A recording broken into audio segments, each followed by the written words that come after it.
안녕하십니까. 저는 우리나라 최초의 암 전문 병원장 1세대 암 전문의 이영석입니다.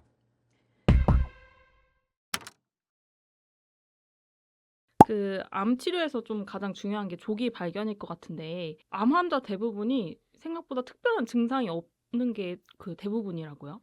예, 착각하는 것 중에 하나가 병에 걸리면 자기가 아프다. 그래서 나는 안 아프고 밥도 잘 먹고 운동도 열심히 하고 그러니까 건강하다. 이게 제일 어리석은 사람입니다. 저희 병원은 99%가 이제 암 환자분인데 다 이제 당황스러워하죠. 내가 정말 이렇게 술, 담배도 많이 안 하고 식이요법도 하고 운동도 하고 아무런 병도 없고 건강검진에도 문제가 없었는데 갑자기 위암 말기래네 그래서 굉장히 혼란스러워 하시죠. 사람들이 또 그렇게 생각해요. 간암에 걸리면 피 검사하면 간 수치가 막 올라가 있을 거야. 근데 그렇지 않습니다. 이 간이라는 게 워낙 재생 능력이 뛰어난 장기라서 정상 간 조직이 20~30%만 남아 있어도 혈액 검사에서 간 수치는 다 정상으로 나오고 암 환자라고 해서 통증이 있지 않아요. 통증은 상당히 진행된 상태에서 나타납니다. 예를 들어서 간암의 예를 들자면 이게 간이다 그러면 그 안에는 통증을 느끼는 신경 파이버가 없어요. 어디서 통증을 느끼냐면 간을 싸고 있는 막에서 통증을 느껴요. 그래서 가운데 생긴 암이 점점 커져서 겉을 싸고 있는 이 막을 건드리면 그때 통증이 오는 거죠. 그런데 운이 나쁘면 처음부터 아주 변두리에서 생겼어. 그러면 통증이 좀 빨리 올 수 있겠죠. 췌장암도 마찬가지예요. 췌장암도 통증은 한참 있다 나타나요. 주로 이제 통증은 췌장암이 두부와 몸통과 꼬리가 있으면 몸통에 있는 암이 커져서 그 몸통 뒤로 신경줄이 내려가요. 그 신경줄을 건드려줘야지 통증이 오지 그 전까지는 아무런 증상이 없습니다. 폐암 걸리면 각혈하고 기침하고 대장암 걸리면 피똥 싸고 이거는 진짜 돌아가시기 얼마 안 남은 분 얘기지 그런 경우는 거의 없습니다. 그럼에도 불구하고 좀 보편적으로 몸에 문제가 있구나 싶은 현상은 뭐가 있어요? 그렇죠. 이게 가장 중요한 게 환자들이 제가 처음에 상담하면 그래. 지나고 나서 보니 그랬네 이런 얘기를 많이 하는데 그 첫 번째가 주로 소화기 암인 경우에는 체중 감소예요. 근데 이제 여자분들은 평생 다이어트 하잖아요. 항상 자기는 뚱뚱해. 그래서 맨날 실패했어. 근데 이번에 성공했다. 7kg 뺐어. 알고 보니 췌장암이야. 이런 분들 많이 있고요. 대부분 장기는 우리 몸속 깊숙이 있잖아요. 근데 이 표면에서 만져지는 장기들이 있어요. 그게 이제 대표적으로 갑상선과 유방인데 그래서 유방은 이제 많이 교육을 받아서 이제 생리 끝나고 나면 자가 검진 하잖아요. 그래서 뭔가 만져져 종괴가. 그래서 이제 유방 초음파나 이제 검사를 하면 그 중에서 한 몇십 명 중에 한 사람이 이제 암이 되는 거죠. 그래서 만져보기도 해야 되지만 좀 거울로 봤으면 좋겠어요. 왜냐하면 자기 것 안 보이잖아요. 만지지 말고 거울로 보셔서 양쪽 유방이 대칭인지, 그제? 이게 모양이 이게 달라. 주로 이제 유방암은 오른쪽에 생겨요. 왼쪽엔 심장이 있기 때문에 잘 안 생기고 오른쪽에 생기는데 오른쪽 유방이 한 군데가 푹 들어간 데가 있다든지 아니면 유두가 안에서 당겨진 것처럼 쏙 들어가서 유두 함몰이 있다든지 아니면 피부가 귤 껍데기처럼 두꺼워지면서 울퉁불퉁하다든지 더 심한 경우는 이제 유두에서 분비물이 나올 수 있어요. 근데 그 분비물이 피가 섞인 분비물입니다. 그러면 이건 굉장히 위험한 사인일 수도 있습니다. 또 그리고 이제 갑상선도 우리 바로요 목에 만지면 피부 밑에 있잖아요. 그리고 여기는 굉장히 좁은 통로에 갑상선도 있죠. 식도도 있죠. 후두도 있죠. 신경도 지나가죠. 그러니까 굉장히 복잡한 구조가 좁은 군데에 밀집돼 있어요. 그래서 이제 종양이 커지면 이게 종양이 만져지는 분도 있어요. 물론 만져진다고 다 암은 아니겠죠. 그리고 또 커져가지고 주위에 있는 조직을 압박해. 예를 들면 그 성대신경을 압박하면 목소리가 신목소리가 날 수 있겠죠. 그리고 또 옆에 있는 후두를 눌러. 그러면 숨이 찰 수 있겠죠. 또 식도를 눌러. 그러면 음식을 삼킬 때 잘 안 넘어갈 수 있겠죠. 그리고 목 주위에 임파주위에 만져진다든지 그런 경우가 있을 수 있습니다. 그리고 또 이제 나이가 들면서 대변, 소변 보는 게 중요한데 대변, 소변이 옛날과 달라. 예를 들어서 대변이 점점 가늘게 나온다든지. 그죠? 아니면 대변 보고 났더니 거기 피가 몇 방울 떨어져 있다든지. 아니면 대변 색깔이 짜장면 색깔 같이 나온다든지 이런 경우에는 검사를 꼭 해보셔서 뭐 대장암이나 직장암 뭐 이런 걸 의심할 수 있고요. 또 이제 소변 특히 이제 남자들 같은 경우에 원래 이제 그건 있어요. 50대가 되면 남자의 50%가 전립선 비대증이 온다. 60대는 60%, 70대는 70%라 그래요. 그래서 어느 정도 소변 보는데 문제가 있는데 이게 점점 심해져. 뭐 자다가 한두 번이 아니라 뭐 한 2시간 간격으로 깬다든지 소변이 뭐 나오다가 끊긴다든지 소변질이 너무 가늘어진다든지 통증이 있다든지 뭐 이럴 때는 혹시 이게 전립선 암이 아닐까 한번 생각해 볼 수 있고요. 또 우리가 정말 무서워하는 췌장암 있잖아요.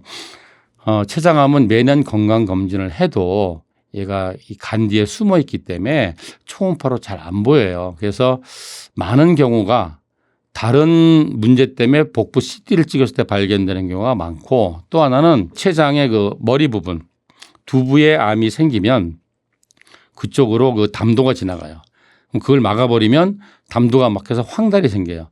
그래서 의외로 너 왜 이렇게 얼굴이 노랗냐. 그래서 응급실 가서 발견되는 경우도 상당히 많고요.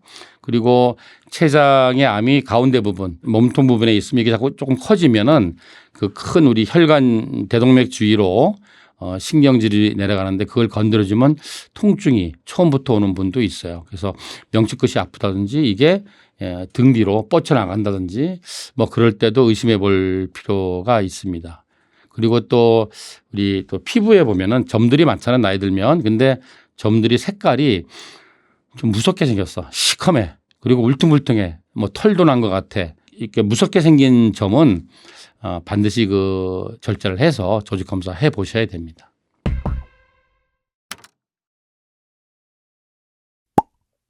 그리고 이제 암이 발견됐을 때 우리나라 사람이 제일 먼저 하는 게 아는 지인 의사한테 전화하는 막 이런 걸 많이 하는데 그렇게 하지 말고 대학병원 진료를 빨리 예약하는 꿀팁이 있다고요. 제가 그 부산 출신이에요. 그래서 고등학교를 부산에서 나왔어요.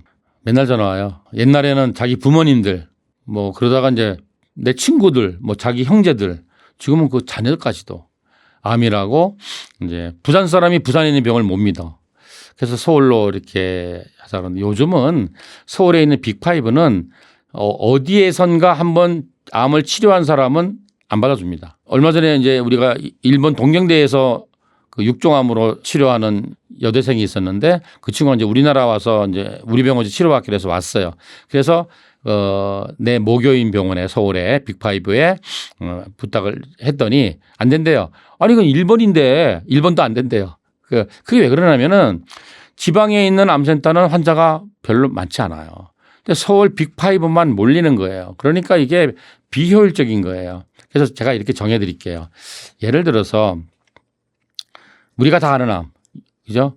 유방암, 대장암, 폐암, 뭐 위암 이거는 엄청 환자가 많잖아요. 이거는 어디서나 해도 큰 관계가 없습니다. 예를 들어서 수술이라고 쳤을 때 예를 들어서 뭐 위암 수술하는 교수님은 지방대학 교수님이나 서울에 있는 대학 교수님이나 그 경험이 그렇게 차이 나지 않을 거예요. 왜냐하면 한 사람이 수술할 수 있는 횟수가 정해져 있잖아요. 그러면 서울의 A병원은 환자가 100명이야. 그럼 한 사람이 100명 수술하는 게 아니잖아요. 10사람이 100명을 수술하잖아요. 지방에는 만약에 30명이야. 그럼 3명이 30명을 수술하잖아요. 그러니까 한 사람당 경험하면 똑같다는 얘기죠. 그다음에 방사선. 사람이 안 하잖아요. 기계가 하잖아요. 그죠? 기계가 하는데 뭘 서울에 올 필요가 뭐 있어요. 세 번째 항암. 항암은 표준 치료의 가이드라인이 정해져 있어요. 이게 의사마다 이거 못 바꿔요. 미국의 NCCN 가이드라인이 있어요. 뭐 유방암, 뭐 대장암 다 학회가 있는데 거기에 보면 우리 사다리 타기 하잖아. 사다리 타기 하듯이 검사와 치료를 다 정해놨어요. 거기를 따라가야 돼요. 그래서 서울에서 하건 부산에서 하건 광주에서 하건 그 똑같은 프로토콜로 가요. 그러나 이런 건 있겠죠. 케이스가 아주 드물어. 그러니까 예를 들어서 그 비강암 중에서 우리나라에 뭐 몇백 명 안 되는 특이한 암이 있어요. 뭐 그런 거라든지 혈액암 중에 아주 특이한 경우라든지 이런 경우에는 그 경험이 많은 병원이 정해져 있잖아요. 그럴 때는 뭐 그 병원으로 가는 거는 말이 되죠. 또 하나는 이제 표준 치료가 다 끝났어. 더 이상 뭐 표준 항암제가 없어. 그래서 이제는 임상 시험에 드는 약을 해야 돼. 그때는 그 교수님마다 그 어떤 임상에 참여하느냐에 따라서 치료가 좀 달라질 수가 있겠죠. 그럴 때는 세컨 오피니언, 이 다른 병원에서는 어떠한 이야기를 하는가 이렇게 해서 뭔가 다른 치료가 있다 그러면 한번 도전해 볼 필요가 있는데 똑같은 말씀하시네 그러면은 집 가까운 데서 하는 게 최고지요.